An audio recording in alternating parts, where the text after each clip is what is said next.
बिस्मिल्लाहिर्रहमानिर्रहीम। अस्सलाम वालेकुम नाज़रीन, आप यूट्यूब और फेसबुक चैनल देख रहे हैं। मैं राना उज़ैर खान।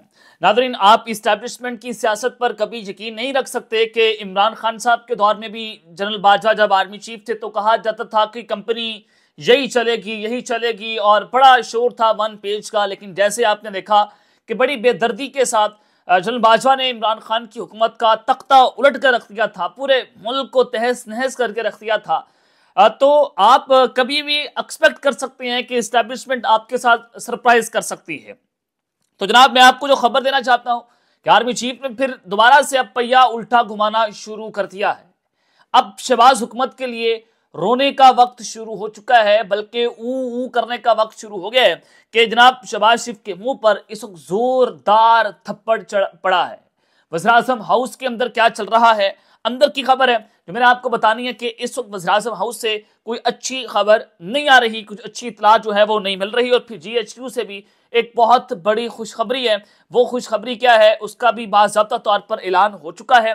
उस हवाले से कुछ इंपॉर्टेंट डिटेल्स हैं वो आपको बताऊंगा। लेकिन आगे बढ़ने से पहले आप सबसे दरख्वास्त के चैनल को जरूर सब्सक्राइब कर लें, बेल आइकन दबा दें। आने वाली तमाम तर अपडेट्स आपकी खिदमत में बर वक्त पेश होती रहें। नाज़रीन, सबसे पहले तो जो पाकिस्तान मुस्लिम लीग नवाज है उनकी चीखें निकल रही हैं। चीखें क्यों निकल रही हैं? मैं आपको बता रहा था कि अगर मुज़ाकरात कामयाब हो गए तो फिर क्या होगा, तो फिर शहबाज शरीफ साहब हुकूमत से अलग होकर ऊ की नारे लगाएंगे, क्योंकि इनके पास इतनी कैपेबिलिटी नहीं है, इनकी इतनी एबिलिटी नहीं है कि जनाब एहतजाज करें, धरने करें, लॉन्ग मार्च करें या लोग इनके पीछे निकले। इस वक्त पाकिस्तान मुस्लिम लीग नवाज किसी एक शहर के अंदर भी, लाहौर के अंदर भी कोई जलसा करने की पोजीशन के अंदर मौजूद नहीं है। जलसा भी छोड़ दें, ये कॉर्नर मीटिंग करने की पोजीशन में मौजूद नहीं है। इतनी पतली हालत जो है वो इस वक्त तमाम पॉलिटिकल पार्टीज की हो गई है, एक्सेप्ट पाकिस्तान तहरीक इंसाफ। इमरान खान के पीछे तो 25 करोड़ आवाम खड़ी है कि आप अब लामिया के ऊपर भी इमरान खान साहब लिखने पर मजबूर हो गए हैं, यानी कि ये आपकी हालत है। तो देखें, इस वक्त टाकी मार रहे हैं एंटी एस्टेब्लिशमेंट बयानी के ऊपर। और असमा बुखारी वज़ीर इत्तलात हैं पंजाब की, वो जनाब कहती हैं कि फैसले पर हैरत हुई जो ISPR ने दिया, जो आर्मी चीफ ने सदाएं माफ की। अब ये असमा बुखारी को कहना पड़ रहा है, जो खुद मुंह पर काला ये लोग मल कर, ये खुद मुंह के ऊपर जो है वो इन्होंने जो न्यूट्रल पॉलिशें मारी हैं, जो इन्होंने बुरशे इनके हाथ में होते थे और पॉलिश के ऊपर इन्होंने हाथ उठाए नहीं और इतना बूट इन्होंने रगड़े, इतने बूटों को चाटा मरियम ने, हमजा, शहबाज, सारों ने मिलकर, कि आप इक्तदार की खातिर, इक्तदार की हवस में इतना मर गए थे कि आपने अपने जमीन को झंझोड़ा नहीं। आपने कौम का सौदा कर दिया और आप जमीन की आवाज सुनने की बजाय आप लोग इक़्तिदार की हवस के अंदर इतना गिर गए थे कि आज आपको सारा कुछ करना पड़ रहा है कि माफिया मांगकर जिनको रिलीफ मिला है वो बाहर आकर इदारों के खिलाफ वही जबान इस्तेमाल कर रहे हैं। फरीके सानी को सोचना होगा कि 9 मई के मुल्ज़मान रायत के मुस्तहिक हैं। अब फरीके सानी किसको कह रहे हैं? फरीके सानी कह रहे हैं आर्मी चीफ को, ये नून लीग वाले। अब ये अंदाजा आप कर लें कि फरीक तो दो ही हैं, कि एक तहरीक इंसाफ है और दूसरा फरीक सानी है। फरीक सानी कौन है? हुकूमत की तो कोई औकात नहीं है। यहां से आपको नजर आता है कि हुकूमत की औकात नजर नहीं आ रही है आपको, हुकूमत की कोई हैसियत नहीं है। वज़रा को ये बताते हुए शर्म आनी चाहिए, हया आनी चाहिए कि आपकी तो औकात हैसियत कुछ बाकी नहीं है, क्योंकि आपने फॉर्म 47 की इलास्टिक पहनी हुई है। जिस दिन वो इलास्टिक की गांठें खुल गई तो आप लोग नंगे हो जाएंगे। नंगे तो हैं आप, बल्कि जब इलास्टिक खुलेगी तो आप हुकूमत से बाहर चले जाएंगे।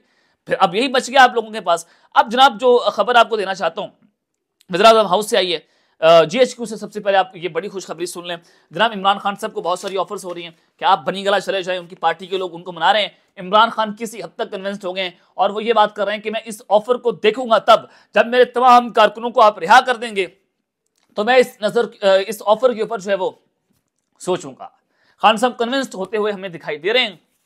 तो इसका मतलब ये है कि 31 जनवरी तक जो है वो एक बड़ा ब्रेक थ्रू हो सकता है और इमरान खान आपको अडयाला से बनी गाला नजर आ सकते हैं। तो ये एक खबर है। लेकिन जनाब साहबजादा हामिद रजा बड़े क्रेडिबल पॉलिटिशियन है, बड़े समझदार पॉलिटिशियन है। मैंने पाकिस्तान तहरीक इंसाफ के बड़े करीबी, और करीबी तो नहीं बल्कि ये PTI का हिस्सा है। तो हामिद रजा साहब ने अब फिर एक ये इंकशाफ कर दिया है। उन्होंने ट्वीट की है कि हमारे मुस्कुराने और कहके लगाने का वक्त आ चुका है। ये अभी इनका ये ट्वीट, ये मैसेज है हुकूमत के लिए, और इस मैसेज ने धज्जियां उड़ाकर रखती हैं इस वक्त हुकूमत की। और इन्होंने पहले भी 2 दिन पहले भी दावा किया था कि इमरान खान की रिहाई का वक्त आ गया है और इमरान खान जल्द जेल से बाहर आने जा रहे हैं। और अब ये कह रहे हैं कि हमारे कहके लगाने का वक्त आ गया है। अब कहके लगाने का मतलब ये है कि जीत हुई है, इमरान खान की PTI की जीत है और जीत ये है कि आप लोग 9 मई का सारा नैरेटिव बेचने की कोशिश कर रहे थे कि पाकिस्तान तहरीक इंसाफ ने हमला कर दिया, जनाब इमरान खान ने फौज के ऊपर हमला कर दिया, बगावत करा दिया खान ने, अब आप घुटने टेकने पर आ गए हैं और आप अब माफिया देने पर आ गए हैं। यानी कि माफी नहीं है, आप ये इतराफ जुर्म कर रहे हैं कि 9 मई हुआ नहीं है। 9 मई किसने करवाया था? फिर सवाल तो ये है ना कि 9 मई करवाया किसने था? पीटीआई ने किया था। अगर पीटीआई ने किया था तो ये मिलिट्री कोर्ट्स में आपने पहले सजाएं सुना दी इंसानी हकूक के खिलाफ वर्जियां कर फिर आप कह रहे हैं कि इंसानी बुनियादों के ऊपर सजाएं हमने माफ कर दी। लेकिन इंटेलेक्चुअल विद्यार्थी का अंदाजा करें कि इतने अनपढ़ लोग हैं, पता नहीं ये बाकी नजर आता है कि ये कोई पहले हम सुनते थे ना कि ये बड़े हमारी ब्रास है ना, ये ऊपर वाली जो ब्रास है, इतनी हाई इंटेलिजेंट लोग बैठे, इतना बड़ा थिंक टैंक बैठा है ना, ये ऐसा सोचते हैं जो आम इंसान सोचता ही नहीं है।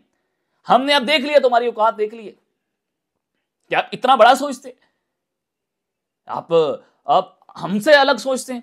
मैंने आपकी औकात यहां पर देख ली है और मैं आपको अंदर से जानता हूं कि आप कितना अच्छा सोचते हैं और कितना अच्छा नहीं सोचते। तो खैर, अब जनाब मैं आपको अब खबर जो देना चाहता हूं वो बड़ी इंपॉर्टेंट है, ब्रेकिंग न्यूज है आप सबके लिए कि जनाब आर्मी चीफ साहब ने तो पहिया उल्टा घुमा के रख दिया और शहबाज शरीफ के मुंह पर जोरदार थप्पड़ लगाए।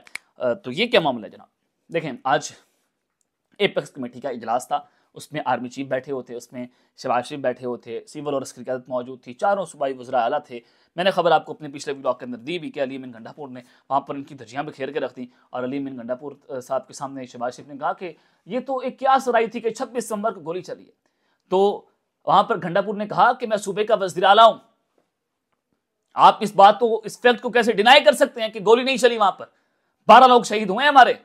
अब 12 तो वो रिपोर्ट कर रहे हैं ना, 45 लोग तो मिसिंग भी हैं और बाकी जो इंटरनेशनल मीडिया रिपोर्टिंग कर रहा है वो तो जनाब 300-400 की रिपोर्टिंग कर रहा है। तो उन्होंने अब गंडापुर ने फिर वहां पर कुछ बातें की कि एक सियासी जमात पर गोलियां बरसाई गई, मुल्क का वज़ीर आज़म कह रहा है कुछ नहीं हुआ और ये बात करना नामुनासिब है, अपने लोगों के साथ बातचीत करें तो हम भी किरदार अदा करने को तैयार हैं। और फिर जनाब उन्होंने कहा कि जब से बानी पीटीआई इमरान खान की हुकूमत गई, दहशतगर्दी फैली, ये पॉलिसी मीटर होता है, गलत पॉलिसी दहशतगर्दी जैसी चीजों को जन्म देती है। 26 नवंबर के बाद ये पहली मीटिंग थी, अपना मौकफ यहां बयान किया। 26 नवंबर की बात खुद वज़ीर आज़म ने की, मैंने नहीं की। उन्होंने कहा कि ये फोरम नहीं बनता था 26 नवंबर की बात करने का, आपने बात की।